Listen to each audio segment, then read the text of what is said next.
feel like you spend so much time training your players on a certain skill, and then when you get to a game, it looks like they've never been taught anything?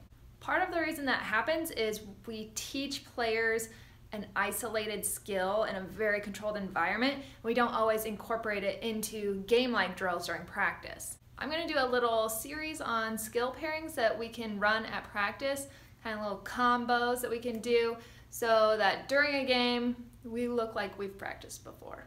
The first skill pairing that I want to cover today is serve and serve receive.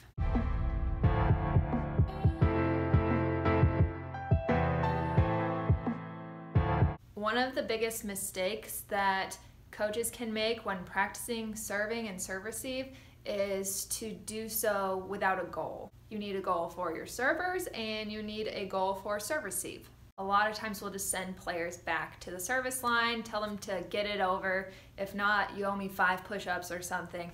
And that's, yes, they're practicing reps, but they're not purposeful and they're not working on any set skill most of the time. There are a couple of ways that we can practice serving and serve receive at the same time.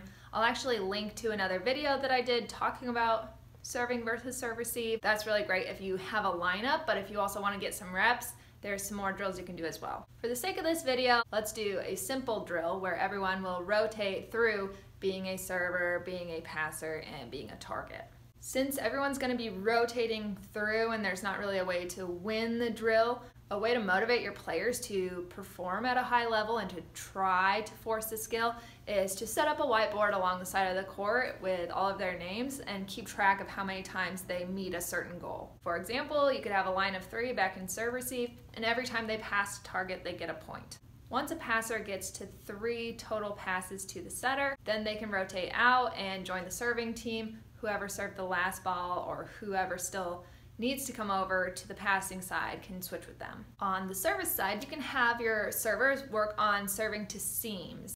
A seam is that space in between 2 players where they're not really sure who's going to go for it. And you want to practice serving to that area because a lot of times, especially with younger teams, there can be a lot of confusion about who is supposed to get that ball. You can have a coach on the serving side keeping track of every time a server serves to the seam and give a serving point to that player on the whiteboard where everyone can see. This is going to motivate players to work on their accuracy. If you just tell the players to work on serving to the seam, maybe they will, maybe they won't, but if you're actually keeping track of it, they're going to be able to stay focused longer. Once all of your players run through the drill and have had a chance to serve or be in serve receive, you can total up the scores and determine a winner. You also want to make a note of the stats that you took during this drill. You can either keep it in a notebook or just snap a pic real quick after practice. This could come in handy later when you're determining serve receive formations or service order.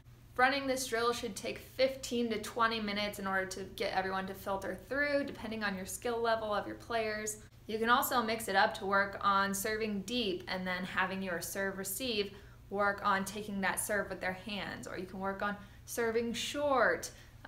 There's a lot of different variations that you have here, and you can keep it fresh and mix it up without having to teach an entirely new drill. Thank you, as always, for watching. Don't forget to subscribe and sign up for notifications when new drills are posted. You can also search for me as @GetThePancake on Instagram, Facebook, and Pinterest.